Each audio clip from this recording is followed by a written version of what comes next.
sukseskan sensus kita. Bantulah setiap usaha yang bertujuan mulia. Assalamualaikum warahmatullahi wabarakatuh.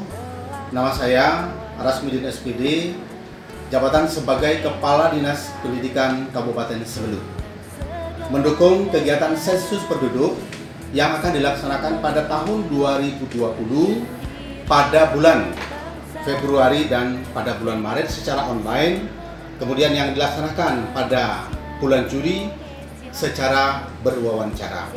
Kemudian untuk program online dapat diakses melalui sensus.bps.go.id.